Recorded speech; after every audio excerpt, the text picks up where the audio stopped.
اور ایسا بھی ہوتا ہے، کبھی غور کیجیے گا کہ ہم بظاہر محفلوں میں ملتے ہیں، خوش مزاجی سے ایک دوسرے کو دیکھتے ہیں، مسکراتے ہیں، لیکن اندر سے دل پھٹے پھٹے ہوتے ہیں۔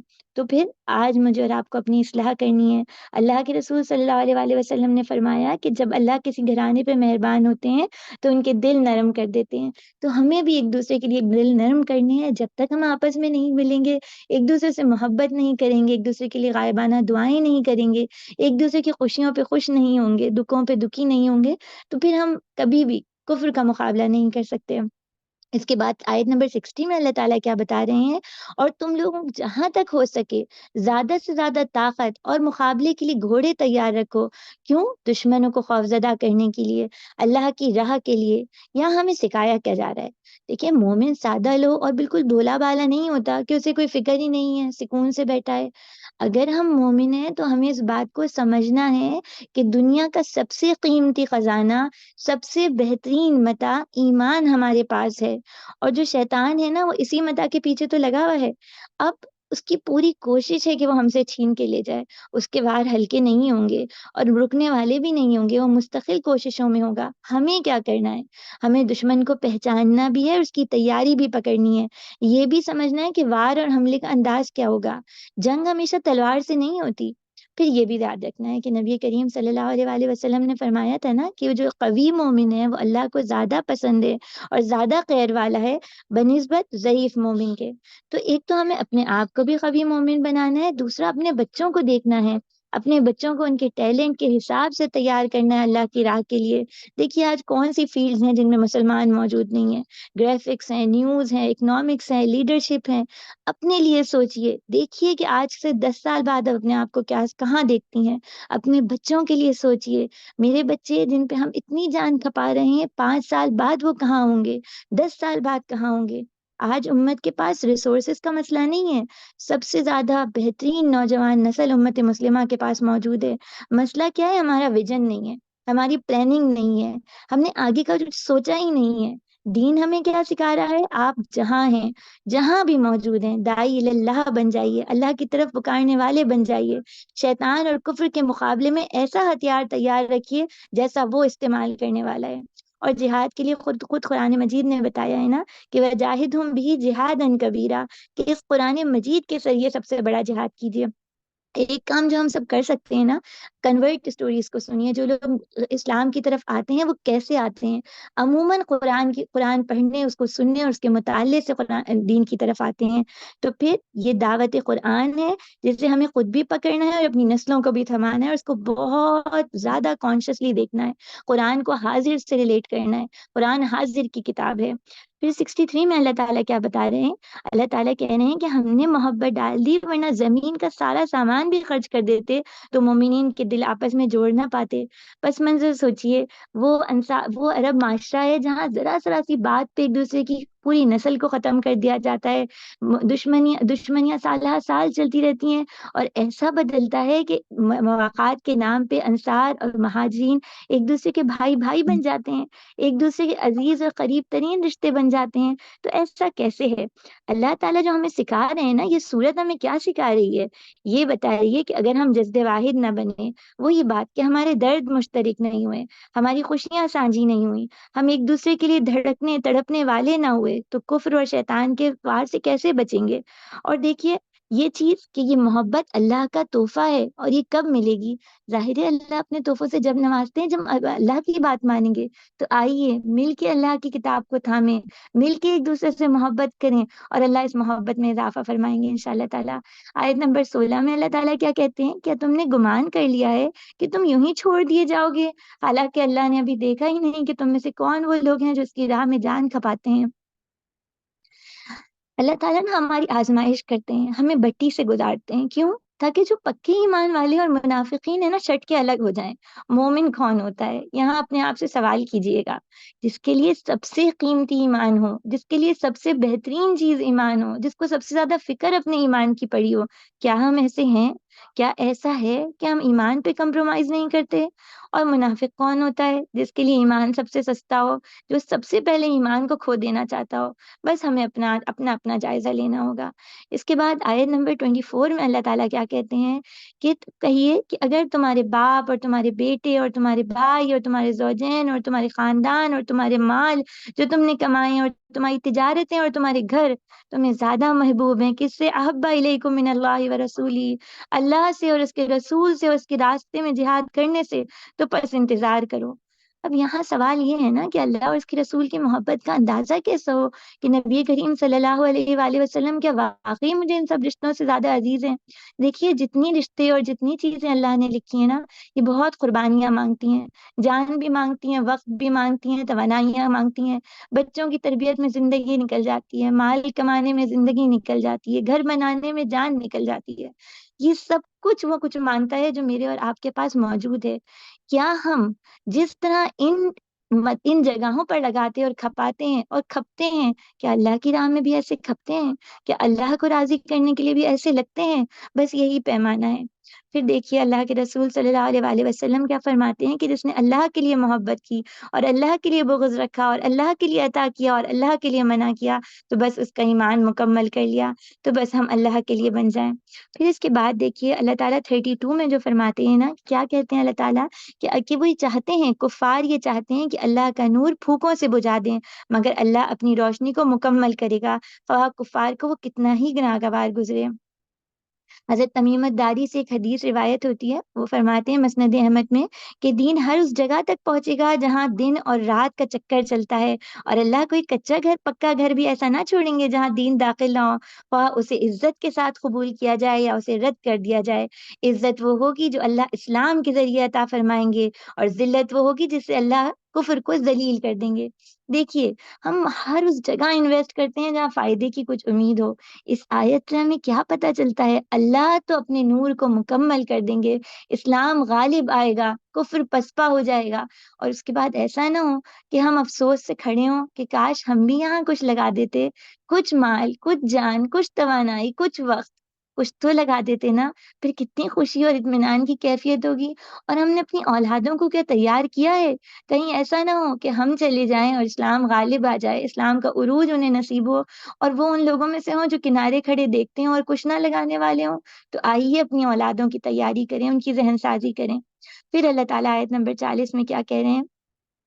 اللہ تعالیٰ کہہ رہے ہیں کہ اگر تم نے نبی کریم صلی اللہ علیہ وآلہ وسلم کی اس سے پہلے کی آیت ہے، اس کے بعد فرماتے ہیں کہ اگر تم نے مدد نہ کی تو کچھ پرواہ نہیں، اس کی مدد یعنی اللہ کے رسول صلی اللہ علیہ وآلہ وسلم کی مدد تو اللہ نے اس حال میں بھی فرمائی جب وہ صرف دو میں سے دوسرا تھا، جب وہ دونوں غار میں تھے، اور وہ اس یقول لصاحبہ، اور اپنے صاحب سے کہہ رہا تھا لا تحزن، غم نہ کرو، ان اللہ معنا، اللہ ہمارے ساتھ ہیں۔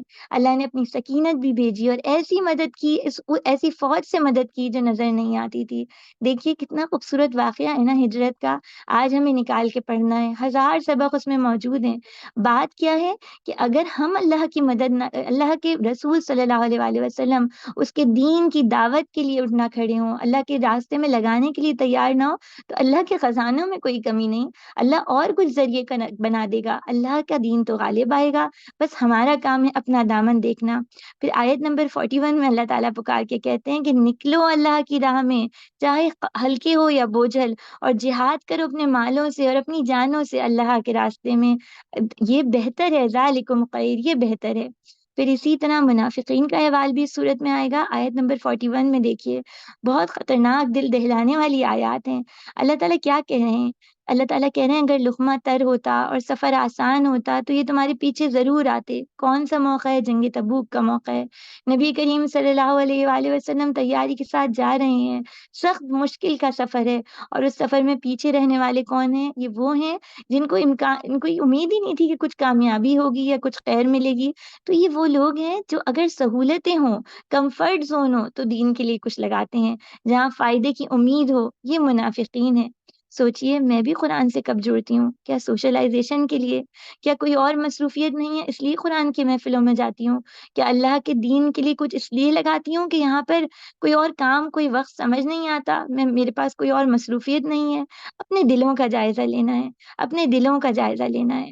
اور پھر دیکھیے اللہ تعالیٰ آیت نمبر 45 میں بتا رہے ہیں کہ مسئلہ یہ ہے کہ ان منافقین کا مسئلہ ہے کیا، وہ یہ سمجھتے ہیں کہ اللہ کے لیے کچھ لگایا تو فائدہ ہو تو ہم لگائیں، فائدہ نہیں ہو تو نہیں لگائیں۔ پھر مجھے اور آپ کو اپنا اپنا جائزہ لینا ہے، اور 46 میں جو اللہ بات کہہ رہے ہیں نا، وہ اتنی خطرناک بات ہے کہ ہمارا دل کانپ جانا چاہیے۔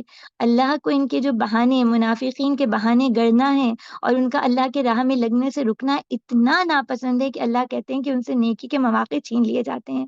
کہیں میرے ساتھ بھی تو ایسا نہیں ہوتا کہ نیکی کا چانس بار بار ہم نے مس کر دیا، اسے دیکھا اور اگنور کر دیا، تو آج آنکھ کا نور ایسا چھنا ہے کہ نیکی سامنے ہے، چانس ہے، موقع ہے، لیکن کبھی سستی کی بنا پر، کبھی کوئی عذر بہانے تراش کے ہم پیچھے رہ جاتے ہیں۔ بس اپنا اپنا جائزہ لینا ہے، کیا واقعی ہمارے ساتھ ایسا ہو تو نہیں کیا؟ ہمت پست تو نہیں ہو گئی؟ بس عذر گھڑتے ہی تو نہیں رہ گئے؟ تو بس بات ساری یہی ہے کہ مجھے اور آپ کو اپنے ایمان کو پختہ کرنا ہے اور اللہ کے لیے کچھ لگانے کی تیاری کرنی ہے۔ اور یہاں پر جب پارہ اختتام کی طرف جاتا ہے نا، 91 آیت ہے، بہت پیاری آیت ہے، اور یہ قرآن کا انداز ہے، اللہ کی محبت ہے۔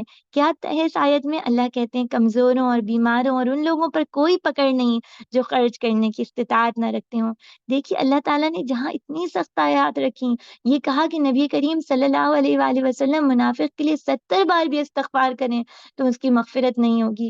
جہاں دل دہلانے والی آیات آئیں، وہاں یہ ڈھارس بھی آیا، یہ پایا بھی رکھا اللہ نے کہ دیکھو اگر تمہارے پاس نہیں ہے، جان نہیں ہے، مال نہیں ہے، لگانے کے لیے کچھ بھی نہیں ہے، وقت نہیں ہے، تم مصروف ہو تو گھبراؤ نہیں، اللہ تو تمہارے حال سے واقف ہے۔